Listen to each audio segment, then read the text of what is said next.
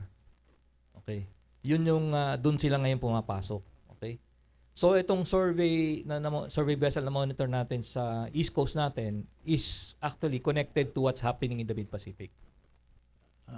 So in other words, parang ito ay testing pa lang, kumbaga, dahil it's part of a bigger plan in that eastern side of the Philippines. Yes. Ang target nila diyan actually yung Guam na eh. Guam tsaka yung surrounding areas ng Guam. Pero obviously, Admiral, we should be more concerned sa west natin kaysa dun sa east. No. Now, yung implication nun doon sa tanong mo sa akin is if left unchecked, we have the comfort noon of looking at ang threat axis ko nasa west because of West Philippine Sea at saka sa south. Yes. Kasi yung historical problems natin with terrorism and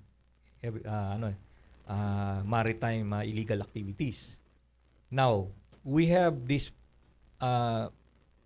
i-factor in natin yung situation sa Taiwan because of yung developments sa Taiwan. Yung survey na yan, tapos yung political activities ng China sa Mid-Pacific, then ang sinasabi ko rito is we do no longer have the luxury of having two threat axes. Now, ang challenge ngayon is we need to look at yung 360 degrees na natin. And that is a resource-intensive exercise. Kasi imbis na isa lang ang tinitingnan mo o dalawa lang, yung harap mo, yung tabi mo tsaka likod mo, hindi ka na ngayon komportable.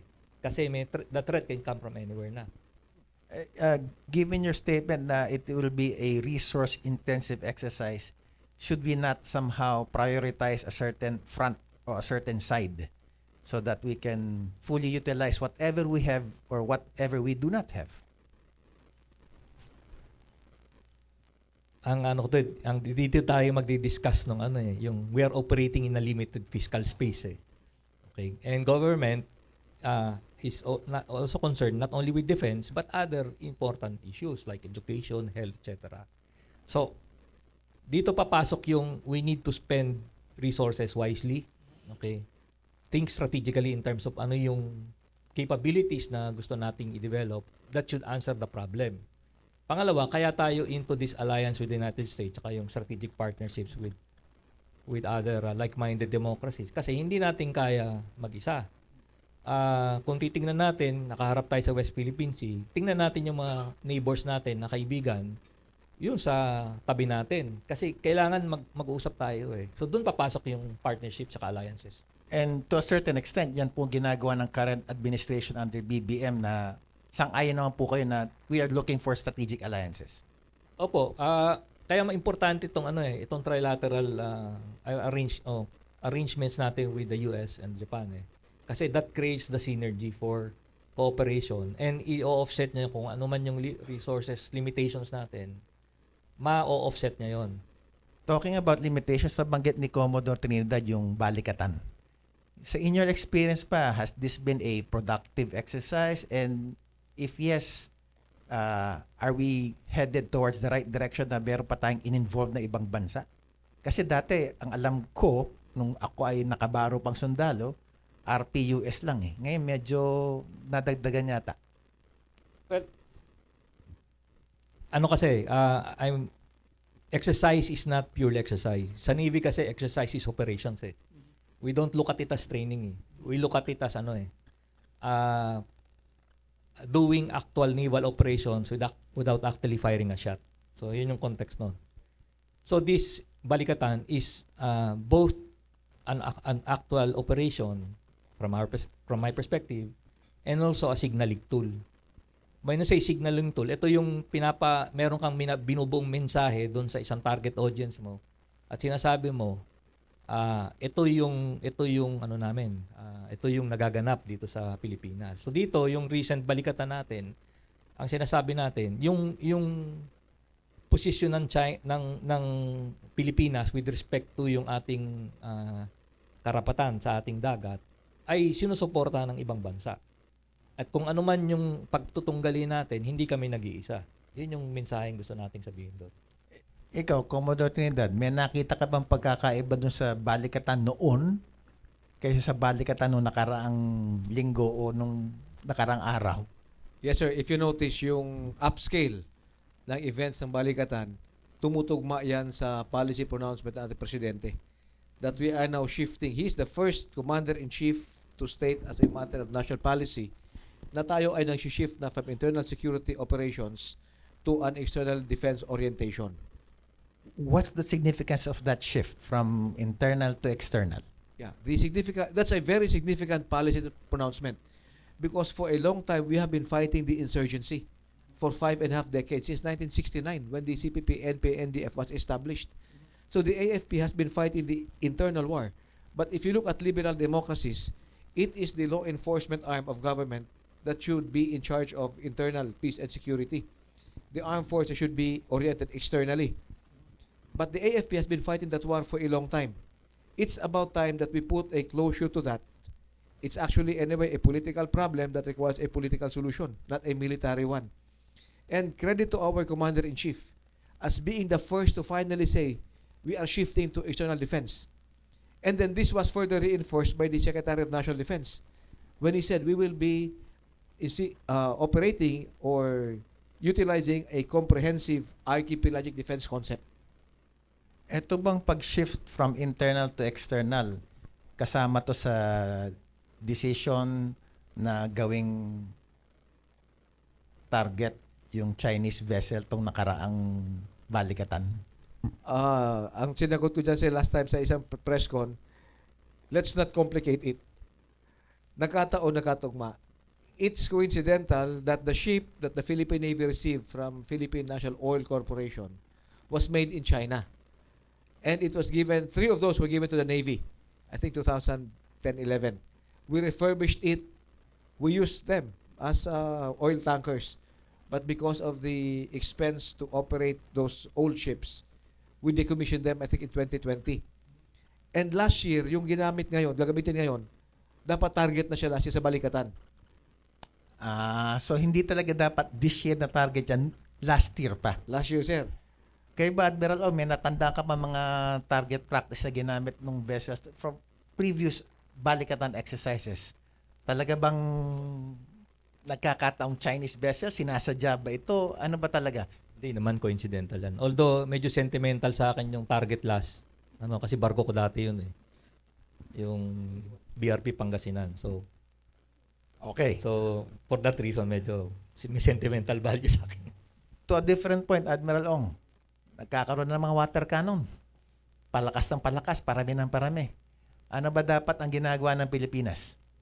Or ng Philippine Navy or ng Philippine Coast Guard? Meron kasi tayong kailangang ilatag muna natin.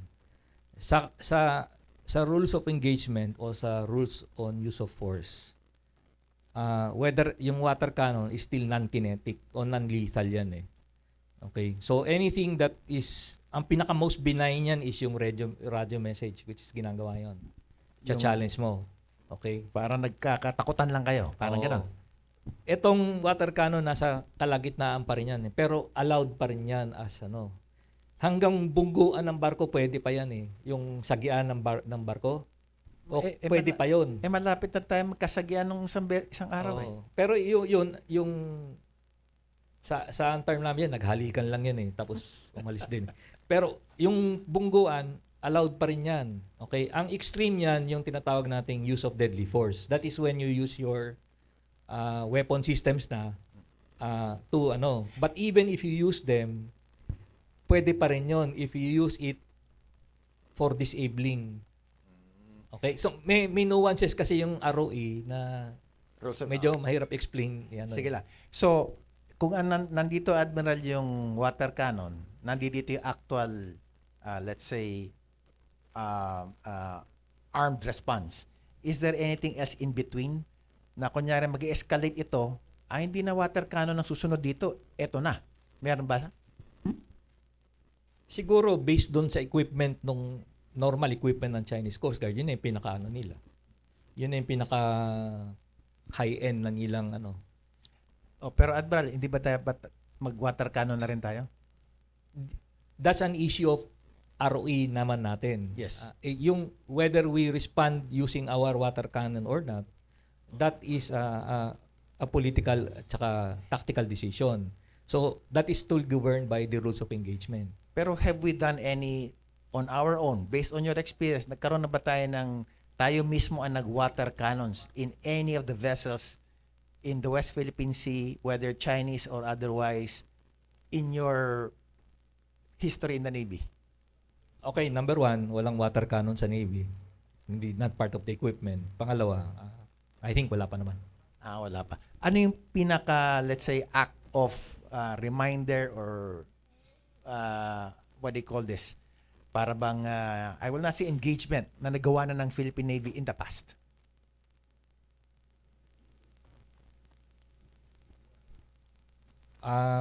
Radio message lang. Radio message lang talaga. Wala na. Kasi hindi Yung mga sinasabi nyo na halikan, banggaan, walang nangyari. walang ganun kasi mas remember yung na-encounter natin mga fishing boat, hindi naman dapat gagamitan mo ng rahat.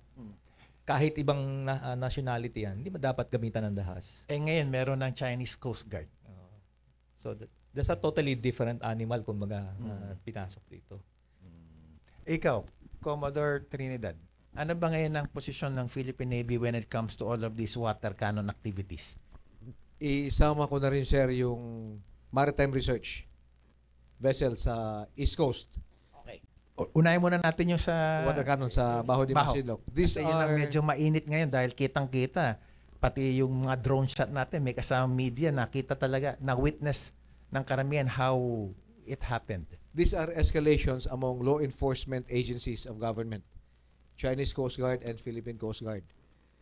The level of yung flexibility mo pag civilian agencies is still below the threshold of conflict. Okay. So, both states have deniability when it comes to the use of force na hindi pa siya mag-escalate. But China knows that they understand our ROE, they understand our rules of the use of force. So sila, all actions below actual conflict. Ika nga, sir, asaran, pikunan. Pero masakit din, Commodore, yung water cannon, di ba? Those water cannons could kill. Ang tao madaling mapatumba, lilipad ka dyan. Kung pagkaano mo nahulog ka sa dagat o nauntog ka, it could be fatal. So itong sinasabi ko na actions like this increase the room for miscalculation. Na there will be unintended consequences pag merong malubhang masugatan. So, even if let's say they use a water cannon, tapos merong malubhang nasugatan, o sabihin natin may namatay, it will still be considered not as an armed attack. It may already be subject to the discussions on both sides because the MDT, again, is not a switch or a clear-cut demarcation line. May strategic ambiguity yan, which is purposely designed that way. So both sides will have to decide. And the flexible options being conducted right now shows the intent of both parties that the MDT is real, na wag subukan ng kahit sinong bansa. Yes. Yung sa pag Philippine Navy we have been supportive of our maritime law enforcement agencies, Coast Guard, BIFAR, even PNP Maritime Group.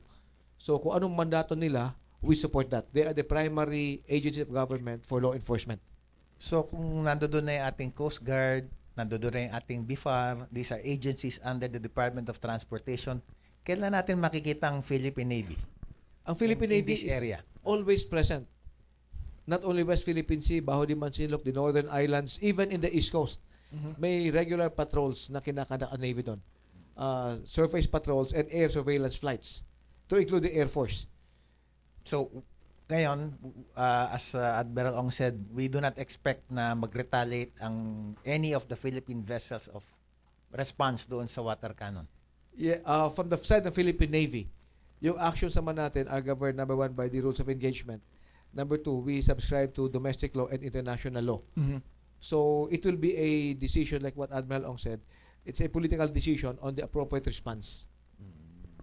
Ngayon, towards dun sa research ship naman, ano ba dapat ang response natin dito dahil kumbaga wag na natin palakihin kung lalaki pa ito, sabi nga ni Admiral Ong na this is part of a bigger plan, what should be the government response? Yes, first we have to look at international law. Maritime survey and research is an unsettled issue ng UNCLOS. Meaning to say, hindi sinasabi ng UNCLOS na bawal yan or pwede yan. Different coastal states will have different practices. The US maintains that if my survey, my research is for military purposes, I don't need the consent of the coastal state. Correct. Because the EEZ is for maritime economic exploitation, research and exploitation. But for other countries, like say China, they will confiscate your equipment and the data. Tayo, we still have to give the appropriate guidance. Ano ba ang stand ng ating government maritime agencies? They, first and foremost, they should file for a diplomatic request. And for the Shenko, we check with DFA, none was filed. So if this is for economic, for scientific, for military purpose, that should be checked by the appropriate government agency. In this So- particular case, the Coast Guard. So that's why dapat pinakita nila beforehand. Beforehand, Or pinakita even nila. after na lang, They submit shall a file whatever for it, report. yes. Yeah. And in fairness naman sa Coast Guard, they also tried to send a vessel from Bicol region. But paglabas pa lang, that's already the Pacific side. Yung survey vessel, yung Shenko, that's a big ship. Kaya niya yung mga malaking alon. Yung ating they had to turn back because of the sea conditions. Wait. Okay.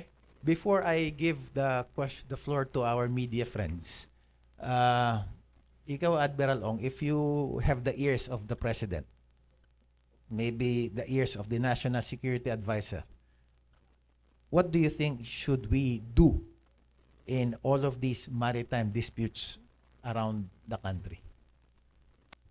Okay, siguro number one, magkaintindihan lahat tayo, ano yung theory of victory natin dito? What is our theory of victory? Kasi pag hindi tayo nagkaintindihan dito, mawawala tayo eh.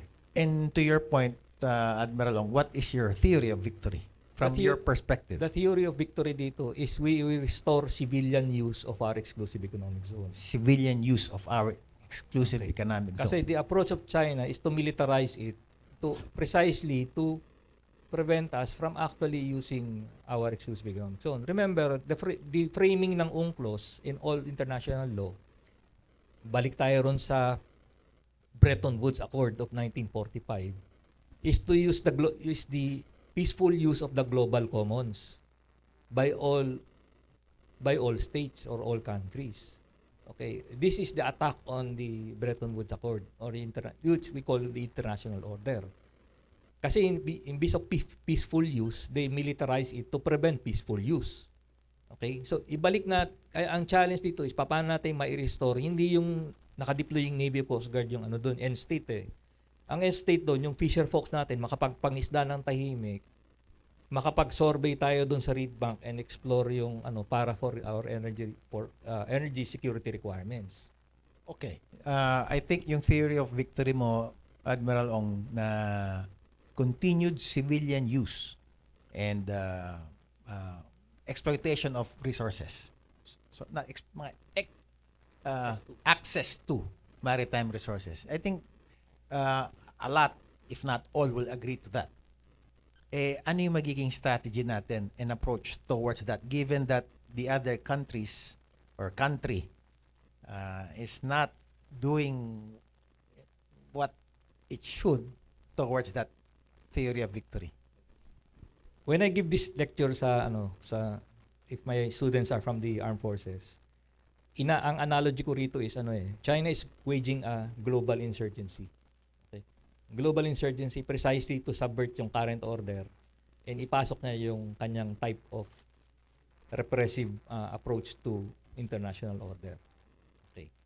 So, ito yung nangyari kasi during the past 6 years. We were prevented from patrolling our exclusive economic zone. That created the opening, okay, for yung China to come in. So parang, I had an interview before, tinanong, what did we lose when you were directed not to patrol beyond territorial waters? Sabi ko, we lost our exclusive economic zone. So we need to recover that exclusive economic zone.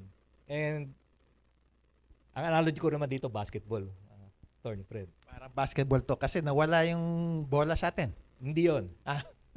Kasi pag basketball, pag yung team mo hindi pumasok ng court, default yung game eh. Okay. Okay.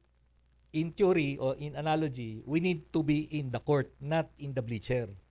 Kasi right now, ano nangyayari? Parang we send one player or two players, they play for 5 minutes, then pinababalik mo sa bleacher. Yung kabilang team, yung five players nila, yung coach, yung cheering squad, nandun na sa court. Kompleto, rotation Kompleto. na. Kulang na lang yung audience papunta sa court eh. Yun yung situation natin. So you think that should be one of the solutions? Continued basketball presence. We need to be, the team needs to be in the court for there to Okay. be a game. Otherwise, we'll defaulting it. So we are surrendering the exclusive economic zone if we are not there in the exclusive economic Paano zone. naman, Admiral, yung team na nando doon sa kabila, pang NBA, yung sa atin, parang pang barangay liga lang. Hindi naman kaya agrabyado tayo kung papasok pa tayo doon sa court na yun. Narinig ko na yung ano na yan, analogy na yan eh. Pero sabi ko ganito eh, do not underestimate yung basketball player natin ng pambarangay. Yes. Makipagtunggali sa NBA player. Yes. Okay, I think we are more agile and more kaya natin yon. It's a mental issue eh. I agree. Kaya nga ako, when share ko lang, Commodore Trinidad at Admiral Ong, when I was in the US, ganun din ang tingin nila na iba or mababa ang tingin sa Pilipino in terms of the equipment. Pero napakataas ang tingin nila doon sa Pilipino pagdating sa quality na sundalo. We are very resilient, very hardworking, at wala tayong inatrasan. Something that other soldiers in other countries do not have. So, with that, let's open the floor to questions. Kindly identify yourself, tapos yung outfit that you represent. Go ahead, please. Good morning, sir. I'm Nino Aklan from Hataw. Kay Admiral Ong lang po. Sir, are you saying, based on your statement, nagkaroon ng lakas ng loob yung China because nawala yung troop ng US dito from Subic na pinaalis natin? Hindi naman. Hindi naman ganun. Meron tanong kanina si Attorney Fred na siguro pwede kong dagdagan, no? Okay. About yung paano pumasok yung China ron. You must understand na in the 1990s, time ni Deng Xiaoping, si Deng Xiaoping ang pinuno ng China eh. That was the start also of yung modernization ng Navy ng People's Liberation Army. Okay, si Admiral Yu Huaqing, siya yung father ng Chinese Modern Navy. That was the 1990s. So at that time, yung trajectory ng modernization niya nakakabit doon sa trajectory ng economic rise ng China. So ibig sabihin, habang nagiging mayaman yung China, dahil maganda yung ekonomiya niya, nasusuportahan niya na ngayon yung modernization ng kanyang armed forces, particularly Navy. So that created it's a capacity issue eh. Okay? Kasi habang lumalakas siya, lumalakas din yung loob niya. Yung time na kinontextualize natin nung mid-1990s na parang dominant pa tayo. Kasi tayo yung dominant Navy nung time na yon. But on the rise yung yung organization nila. So confluence of events yan. Sir, yung sa pagbubuli ng China sa atin, puro na lang natin dadaanin sa diplomatic protest lang. Wala bang ibang pwedeng paraan to stop them from bullying? Pwede ko sabihin sa'yo, tayong dalawa lang. Okay. Kasi hindi naman ako nasa gobyerno eh. Kumbaga yung imagination lang naman ang katapat nung response dun eh. Baka gusto kayang sagutin ni Commodore Trinidad kung kaya niya. Pakiulit na lang yung tanong. Sir, papayag na lang po ba tayong puro bully ang ginagawa ng China tapos puro diplomatic protest lang yung ginagawa nating solusyon? Yeah, we have to understand the context of the environment and the policy. The environment is exclusive economic zone. So yung binagit ni Admiral kanina, we need to have more control of the exclusive economic zone. Hindi ito military zone. So we need more maritime players for law enforcement. Secondly, yung policy environment naman, there are appropriate actions that government will decide on at ipapa-implement sa baba. Members of the AFP, especially the Philippine Navy, we implement whatever policy is given. That is also include the Coast Guard and the BIFAR. So aside from diplomatic protest, paraphrasing lang, ang gusto nila great presence. Ganun ba 'yon? Yes, kasi yung presence naman natin, ito is a confluence of events. Like what the Admiral mentioned, tugma itong balikatan, tugma itong pag-downtrend ng ISO, tugma ito sa pronouncement ng Presidente that we are now shifting externally. Nagkataon nga lang na una nakapag-shift sa external environment ang adversary natin. So we're doing catching up right now. But it's never too late. And again, I always highlight that this is the greatest policy shift for the armed forces when it comes to the internal war. Shifting to the external domain because we are a maritime nation, we are an archipelagic country. Okay, morning. Chino from GMA. Sir, this may be addressed to both speakers natin. Sir, you mentioned that there is the paramount need to take cognizance of whatever's happening in the eastern seaboard natin ngayon, given the proliferation or yung presence ng mga research ships coming in and out. Ano dapat ang gawin at this point? Ibugawin sila whenever they go there? Kasi parang nagiging regular occurrence. Sometimes nilang natin na-detect, andun sila. At all the way to Samar hanggang Mindanao pa, di ba? Although it's still within the EEZ. Kay Admiral Ong siguro, sir. Anong dapat gawin? Babalik pa rin ako dun sa engagement o rules on use of force. Kasi that governs yung actions mo eh. Hindi, ito yung, ano kasi, nung time ng commander pa ako dun sa Palawan, hindi ko papakawalan yung kapitan ng barko ko na hindi ko finrame ano yung limit ng kanyang discretion. Kasi baka mag-create ng insidente na mag-escalate. So very critical kung ano man yung dineploy natin sa anumang dagat yan, govern siya by rules of engagement na inisyo ng chain of command niya. Okay. Now dito, ang minimum pwede mong gawin, ang tawag namin sa Navy doon shadowing. Minsan sundan mo lang. Pangalawa, pwede mong dikitan tapos i-radio challenge mo.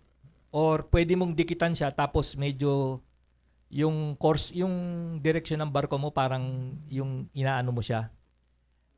Tinataboy mo siya pero without actually yung didikit yung barko mo sa barko niya. Pwede rin yun. So mga ano na yun, medyo mga technique na yan sa navigation na pwede namang gawin actually. Sir, yes, follow up lang. Doon sa research ship na recently, yung Navy anong ginawa? Pinuntahan ba natin at binugaw yun or kusang umalis yun? Ano yung naging, I think that was what we wanted to ask yesterday. Anong naging response doon ng Navy, sir? Yeah, allow me to answer that this way. Before every action, we have a lot of monitoring and coordination. The monitoring is all source. All agencies, all sources. Once we get a clearer picture of what is there, maraming coordination that's happening between the maritime players, Navy, Coast Guard, BIFAR. And then the appropriate response comes in. This includes also the Air Force for air surveillance flights. For the response, Naval Forces Southern Luzon at the time ay nakatask to include the Coast Guard in Bicol region. It so happened na unfavorable sea condition at the time. Ang naiwan natin ng barko doon ay mga gunboats. So, hindi sila nakalabas. And then, the next monitoring was nasa may east of Samar na. So, we again coordinated with Naval Forces Central and Coast Guard Eastern Visayas. By the time na ang follow-up natin, nakalabas na siya sa ating tracking, sa ating monitoring. Does that highlight the real problem na nabanggit yun nung dalawa kayo nabanggit nyo rin na kulang talaga? Resort, wala talagang dedicated kasi doon sa Eastern, let's say wala talagang dedicated sa Western, knowing na it's a 360-degree problem as Admiral Ong said.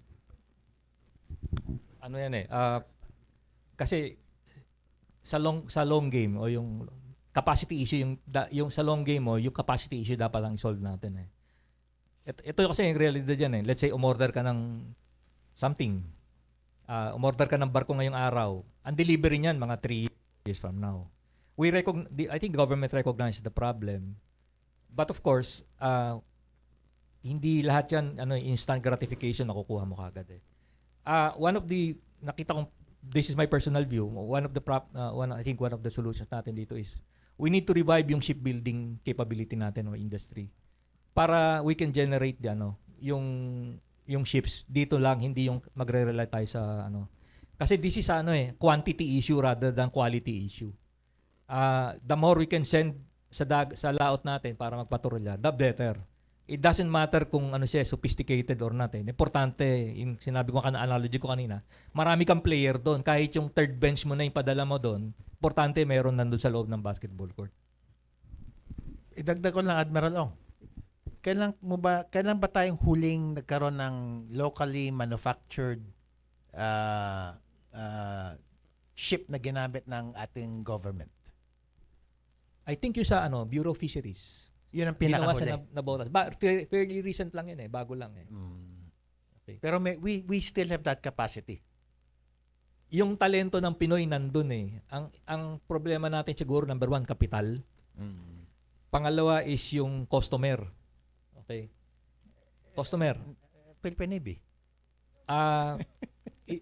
Actually, government should be the Yes, customer. yes. Okay. Then pangatlo, technology, which can come in later. Yung absorption of technology from other countries.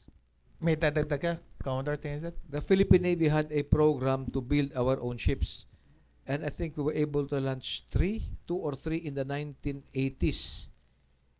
And then eventually, hindi nagpursue yun sa naval shipbuilding ng naval shipyard natin. Part of the modernization today is maliban sa bibili tayo, there must be a transfer of technology. And we have laid the foundation for that. But we still need to see a greater involvement of the local players, local shipyard, shipbuilding industry natin. Because again, we're a maritime nation, we are an archipelagic country. Anong company yon na ginawa noong 19... Parang Marcelo ba yun? Or... Kailan... It was a product of the naval shipyard. Okay. Sige. Any other question? Please? Okay, please. Good morning po, Victoria Tulad of ABS-CBN. Kay Commodore po, sir, kanina nabanggit yung balikatan exercises, yung ongoing. Ano pong improvements yung nakita nyo na sa ating troops? Malaki yung improvements natin. Again, I'll first start by saying this. We train as organized, we fight as trained. Ibig sabihin, the way we train is the way we will fight. And we don't only train pag may laban. Parang basketball or boxing, a true professional will not only train pag may upcoming fight siya. It's too late na mag-sparring ka lang pag may laban ka na. All year round. So sa AFP and the Navy, exercises is part of our routine. Parating meron yan. Our exercise will depend on our capabilities. And with the increase of the capability of the Philippine Navy and the AFP, it also means there will be an upscale, an improvement in our exercises. Compared to previous balikatans na ang focus was on, let's say, terrorism, internal security operations, HADR. Ngayon, we are now looking at the external environment. So if you look at it, yung ating mga capital ships, may mga multilateral maritime exercises na. Kasama this time, France, kasama ang US. Before the balikatan, we had, again, exercises in nature, but also good as operations na rin yun, Australia, Japan, and the US. And then we have our more capable weaponry this time. Yung mga fighting natin mga missiles, Air Force, Navy, yung artillery systems ng Army.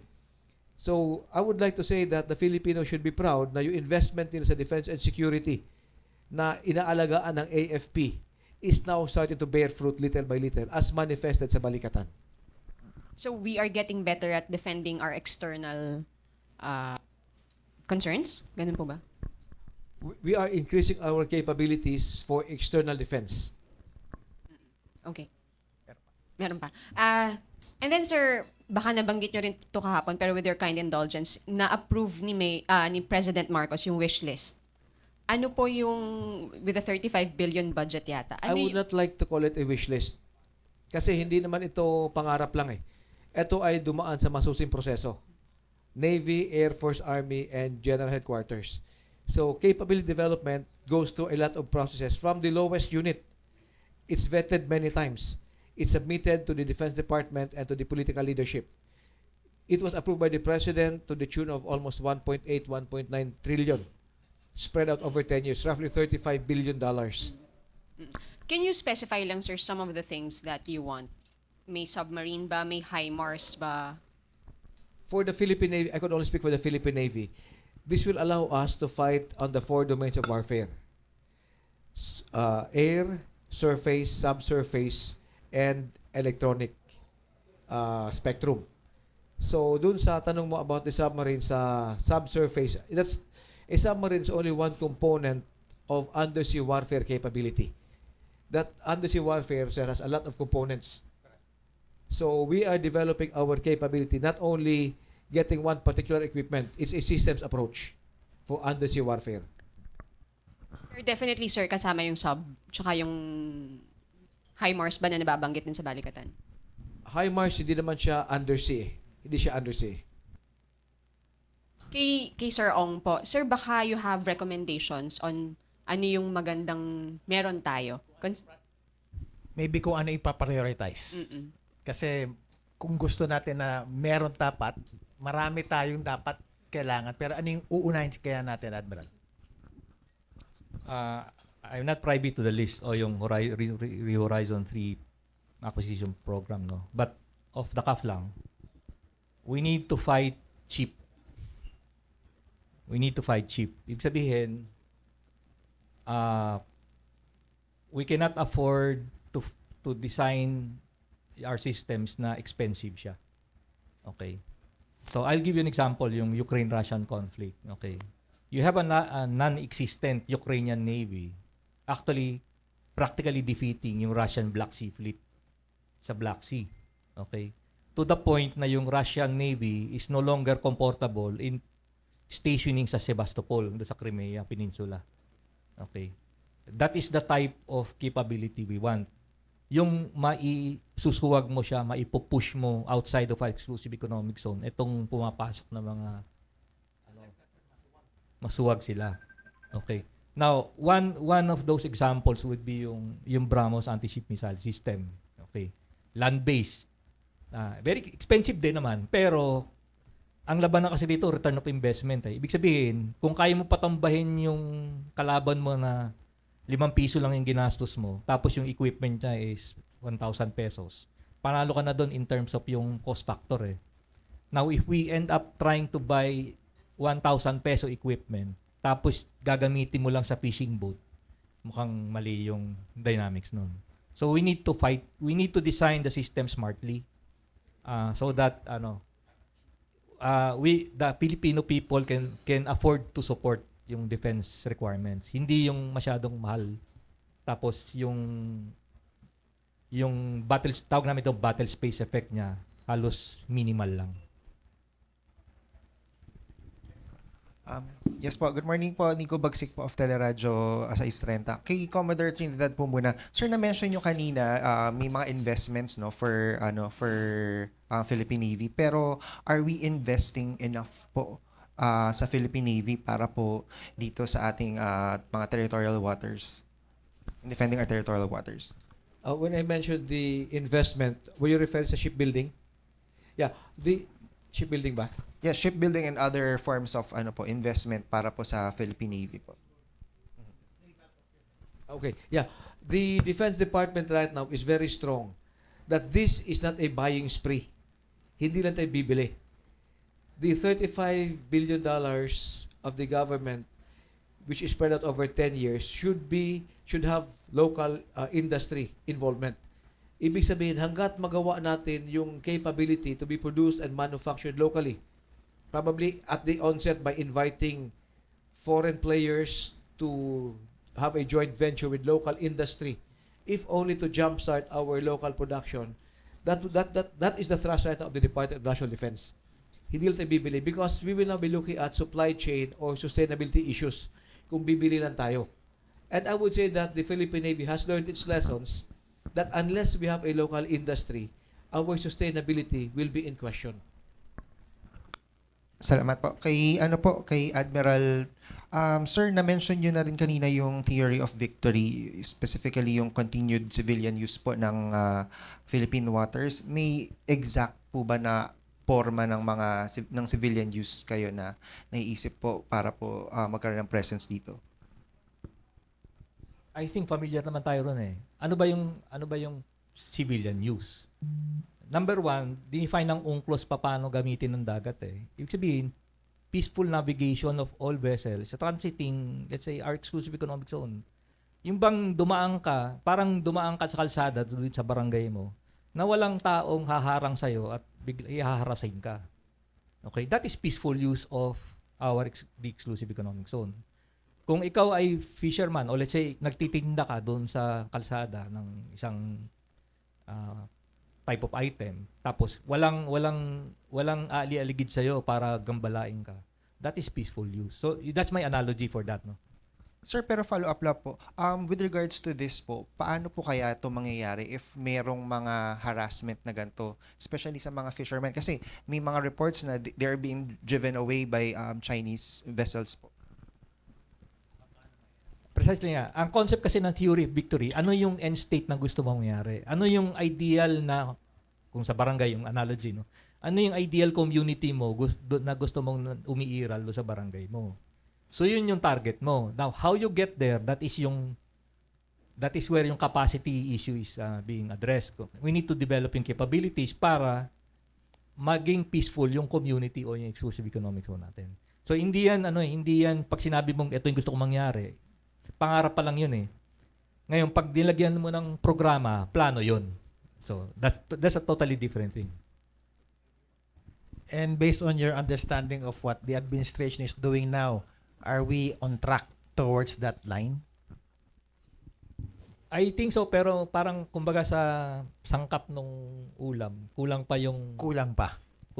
So Okay. siguro kailangan pang kulang ng synergy. Tapos balikan ko yung sinagot ni Commodore Roy kanina about yung industry, no. Kasi we need to look at yung industrial capacity natin, yung entire ecosystem of building an industrial capacity that will support modernization tsaka yung capacity building. Dagdag ko lang doon, we need to look at how do we now use yung modernization ng armed forces to improve our STEM education, yung science, technology, engineering, math. Kasi if we level up yung technology ng ginagamit natin equipment, obviously, number one, yung mga taong mag-ooperate nun needs to be leveled up also. Yung taong magme-maintain nun sa shipyard needs to be leveled up also. So, kumaga we try to employ yung modernization not as purely and doon lang nagtatapos yon. It's a national project eh. And lahat ng Pilipino should be invested in that national project. Kasi lahat sila merong stake doon tsaka may opportunity din na makukuha doon sa ganung type of undertaking. Hello, Ravi from UP. So I would like to address this question to Commodore and Admiral. What is your stance on the alleged gentleman's agreement with China from the previous administration, and what are the implications of this to the Philippine Navy now?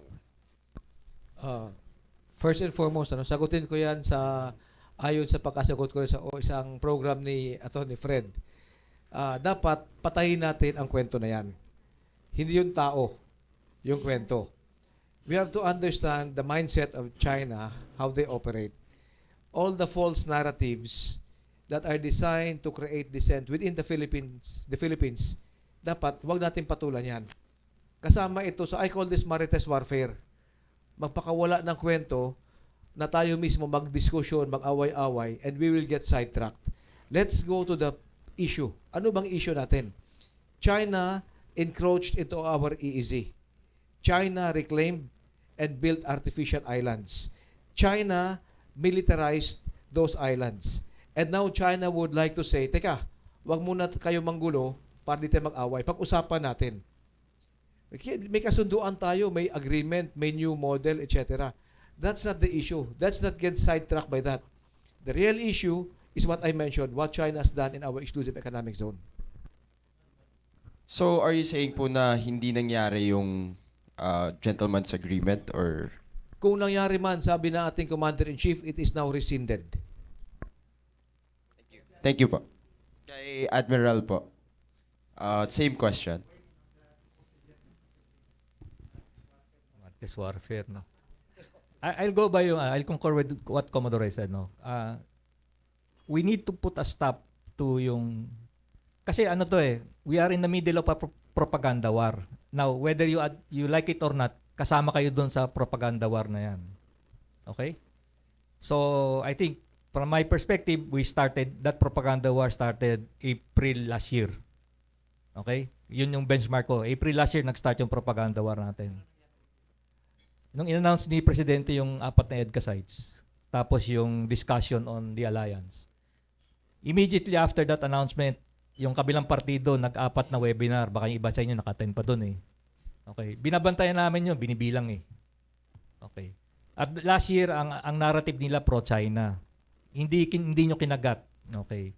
Nag-tweak sila around July or August. Anti-war. Okay. Anti-war. So, alam nyo kung sino yung cast of characters doon sa propaganda war. Both, I look at it, tatlo yung mechanisms nila for that. Number 1, yung nando sa Beijing, yung Global Times. Okay, minsan baka ginagamit yung pang reference yun. Voice na partido yun, propaganda lumalabas doon. Pangalawa, yung ating mga kaibigan, yung ating kabaro, yung ating kakulay nandito. Maybe yun yung paniniwala natin. Kumbaga, let's not take it against them. Okay, kasi demokrasya pa rin naman tayo, meron pa rin freedom of speech. Whether you like what the person is saying or not, they're entitled to that. Okay. Pangatlo, ito yung nakikita ko yung embassy mismo nag-aano na rin ng propaganda Okay, which I think is not that's improper for an embassy to be used as a conduit for propaganda, Alam niyo namang mali yung sinasabi ng spokesman. Huwag niyo na i-quote. Kasi kung factual, meron ng problema sa facts pa lang doon sa sinasabi nila. Hindi na siya nagbibigay ng information as spokesman. Okay? Nagke-create na siya ng storya. Okay? Doon yun yung battle of narratives. Now, pag hindi kayo conscious, magiging conduit kayo. Okay? Parang alam mong mali, number 1, kung hinayaan mo siya magsalita, hindi mo lang challenge. Kasi kami, china-challenge nyo pag nagsalita, di ba? Yung, sir, ano ba yan? Ano yung basis mo? Bakit mo sinabi yan? Tapos yung kabila, free pass. Ibig sabihin, hayaan mo lang siya magsalita. Wala man lang sa inyo counter, yung parang, sir, tama ba yan? Kasi ganito yung Number 1. Pangalawa, yung sinisiraan na nila yung mga ibang tao, hindi man lang natin kino-call out na, sir, paninira na yung ginagawa mo, hindi ka na sumasagot sa question ko, naninira ka na ng ibang tao. Those are small things, but those are ways na titweak yung argument. So, balik doon sa gentleman's agreement, whether it existed or not, that is beside the point. Moot and academic na yun. Sabi nga ni Presidente, that is, if it existed or if it occurred, it is rescinded. So, tuldukan na natin. Kasi yung objective kasi nila, pag-away-awayin tayo Okay? Pag-away-awayin tayo. The only way magagapi tayo dito sa ating yung adikain na may assert yung sovereign rights natin sa exclusive economic zone. Pag matibag yung Pilipino, okay? Kasi yun ang gagawin nila, titibagin tayo para mag-away tayo. So, pag nagpadala tayo doon, imbis na nakatutok tayo sa kanila, yung kapitbahay mo na yung inaaway mo kasi hindi kayo magkasundo kung ano yung kulay nung niya. Okay. For some reason. Okay. Okay, maraming salamat po. Magandang umaga po, attorney. Magandang umaga po, Admiral. Meron po kasi tayong tratado sa Estados Unidos, pong MDT. So, kakatapos na po ng trilateral summit with Fumio Kishida of Japan and Joe Biden of the US. So, kung sakali lang po, baka sakali lang po na nahalal si former President Donald Trump, maiba po ba yung diskarte natin when it comes to foreign policy with the bilateral relations? Salamat po.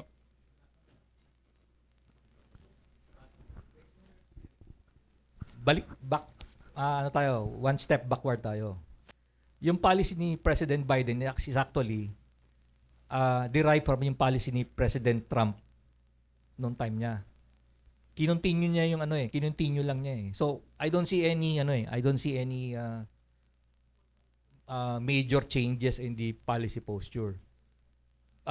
Pangalawa, kung babasahin mo yung diskurso doon sa US politics, ang pinupunterian ni President Trump, Europe. Okay, kasi ang pananaw niya, yung Europe may pera siya, pero hindi siya nag-i-invest sa defense niya para tulungan yung sarili nila at saka yung Ukraine.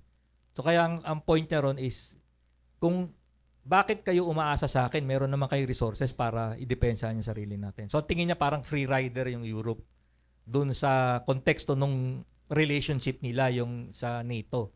Okay? So I don't think dito naman iba naman yung dynamics dito sa Asia. So I think it will still continue.